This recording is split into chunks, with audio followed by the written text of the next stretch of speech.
now certain, almost official, that we will not hold elections next year. A couple of weeks ago, in a video, I invited Kenyans to hold a conversation, a national conversation around next year's election, and whether or not it was possible to hold those elections. I looked at the prevailing conditions, and I argued that they may lead to a state where we are forced to postpone the elections. I received a lot of beatings. Today, it is now certain that this is a conversation we need to have. A point of correction. When I say that, I do not mean that is what I want. I'm intelligent enough to know elections are very emotive. It's a very sensitive issue talking about postponing an election. It can lead to chaos.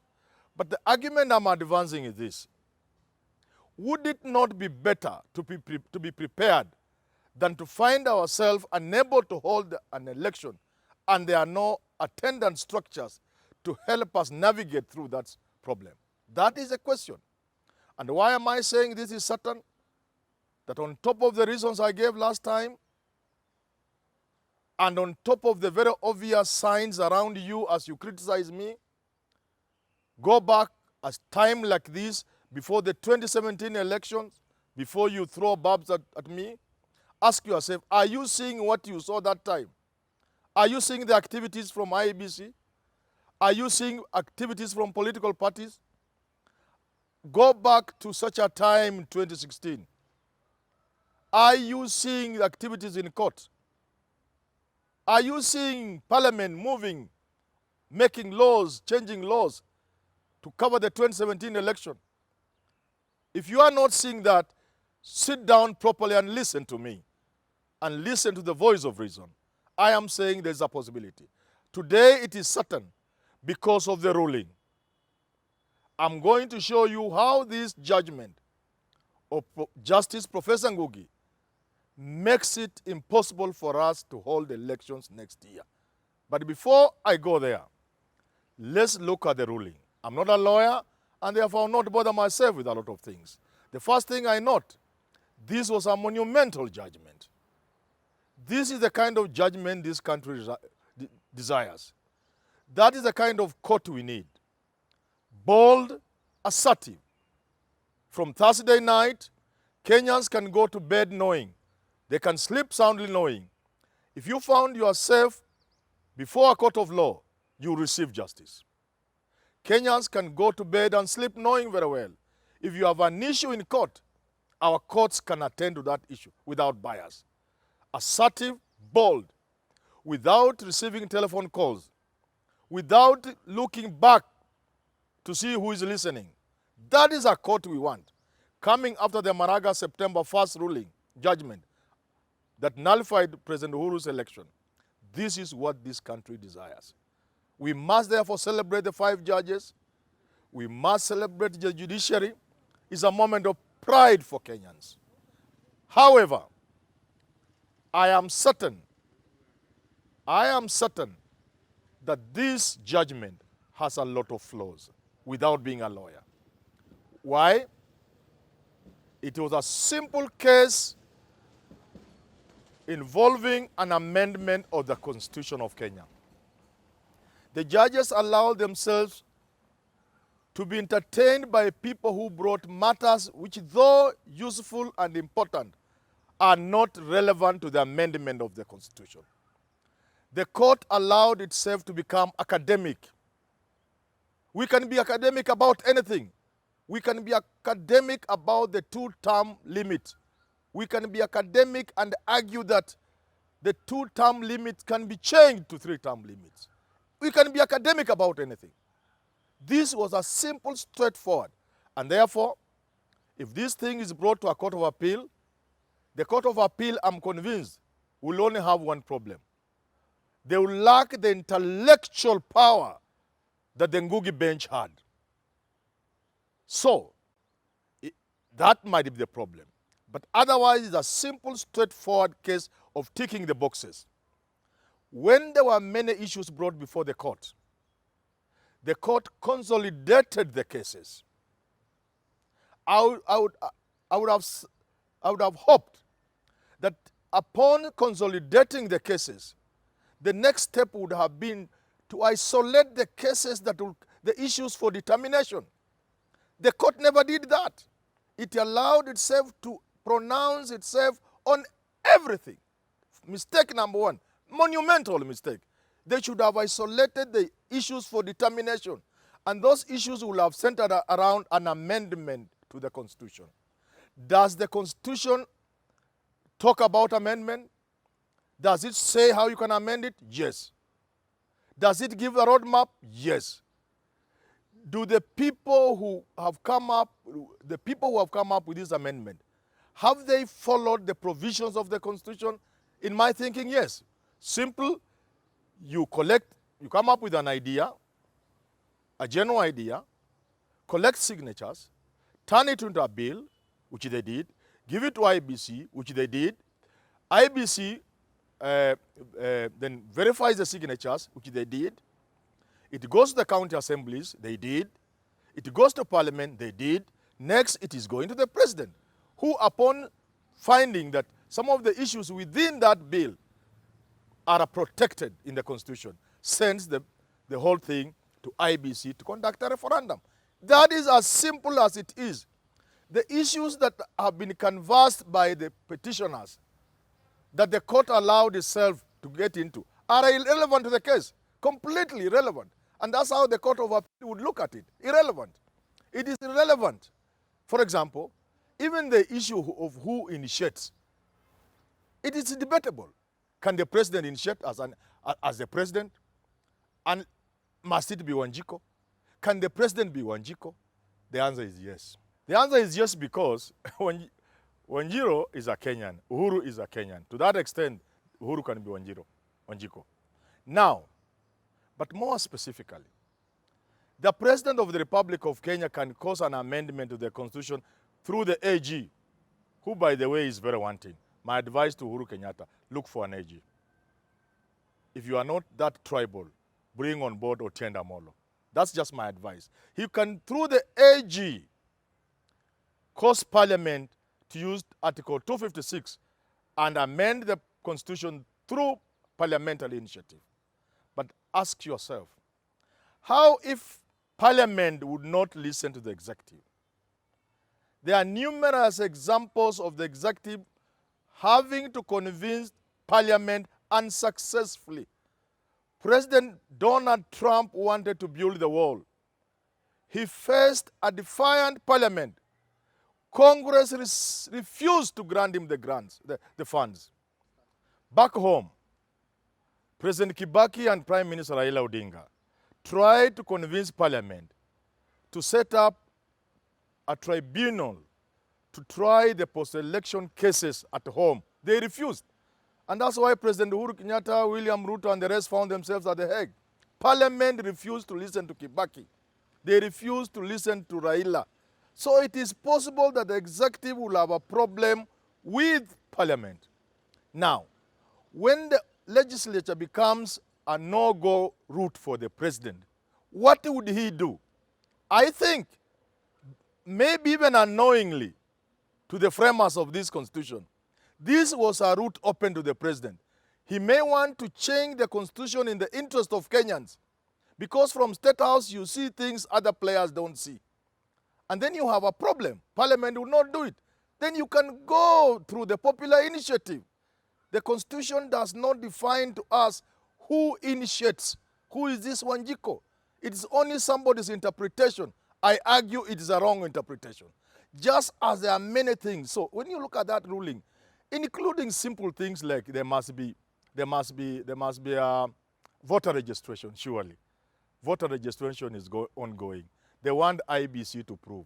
The onus is the person saying that despite the provision for continuous voter registration, it is not going on.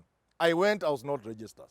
And these are the kind of things the court will look at, the appeal court, including the fact that, and I'm inviting Justice Ngugi and his colleagues and the judiciary in general, I'm inviting them to look at the possibility that, like other countries that have the referendum law, the change through referenda.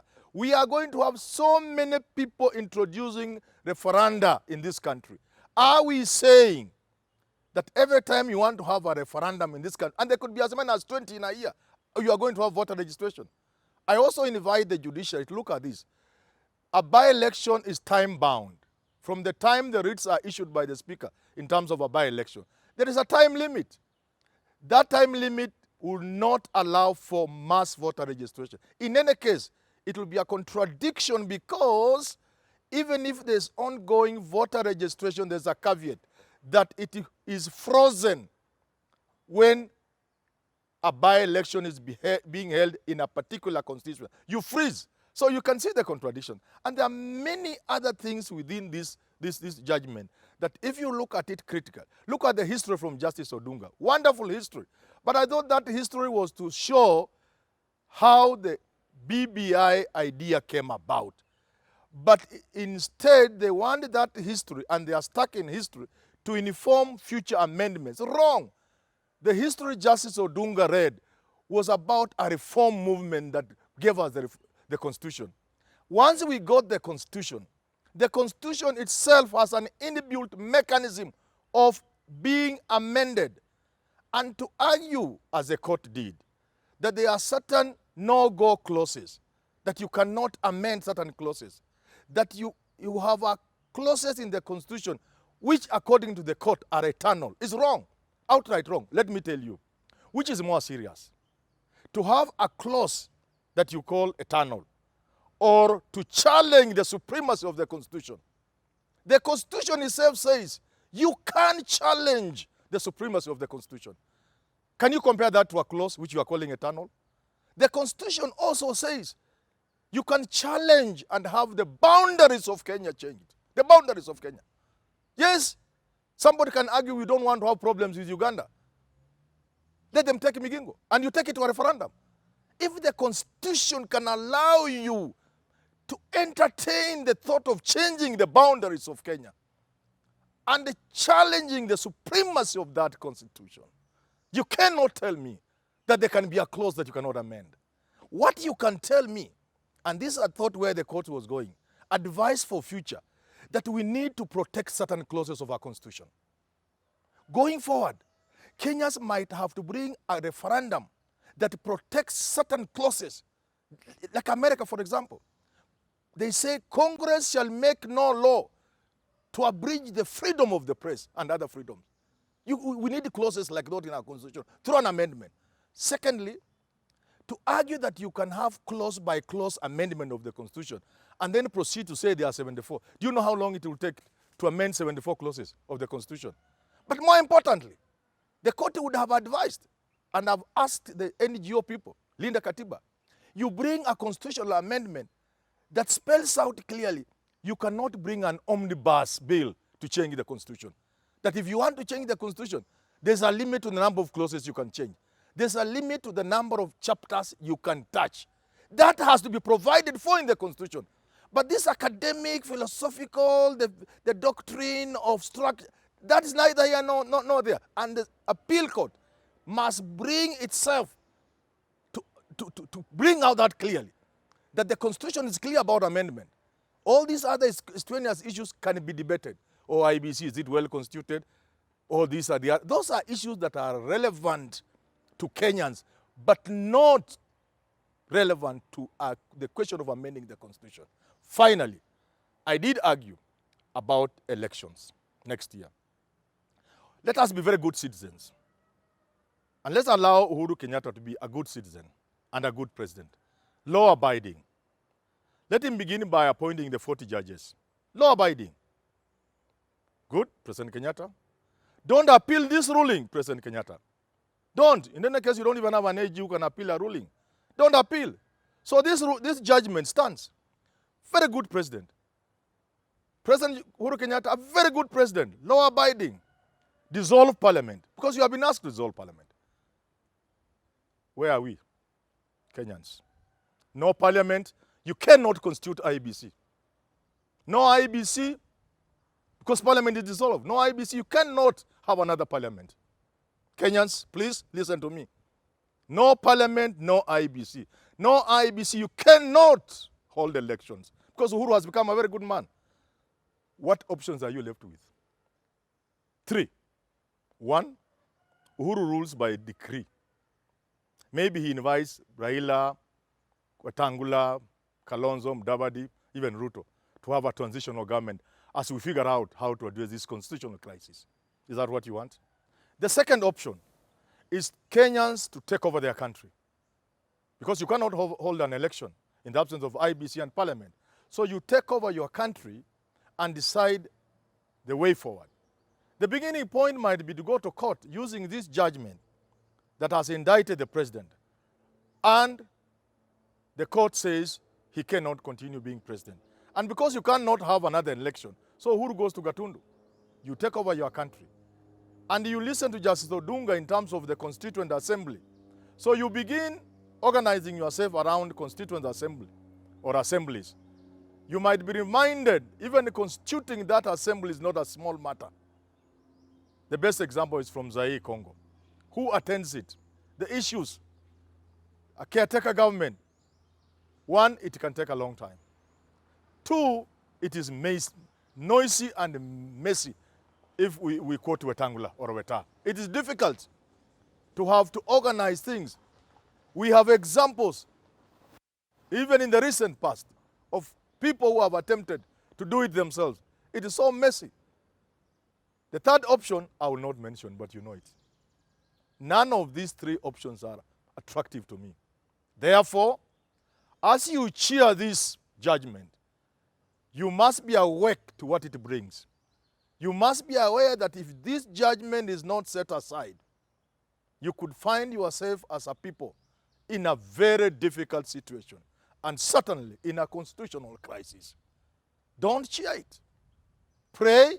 If you pray to the living God that some people are saying, don't pray and celebrate God in terms of this judgment.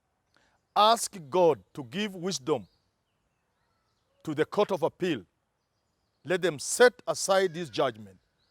Let it be affirmed by the Supreme Court so that Kenyans can organize themselves. Let BBI pass if it must pass. Let us have our elections next year. Let those with the numbers take over power in 2022. Let them set this country on a good trajectory, politically and economically. Let them reverse the BBI constitutional amendments because they have the power and they have the numbers. That will be the way to go. But to cheer this judgment is to be ignorant because it introduces a constitutional crisis that you cannot celebrate. You will not, as you cheer this judgment from your nice home, next time you'll be looking at these things from some small remote village like Luombei, because things can be ugly. Things can be ugly. Let's not court a constitutional crisis. Let us pray that the Court of Appeal sets aside this judgment and let this country have elections next year, and let those with numbers take over and correct the wrongs, if there are any, brought about by the BBI brigade. Otherwise, we are looking at not so good a situation in the country.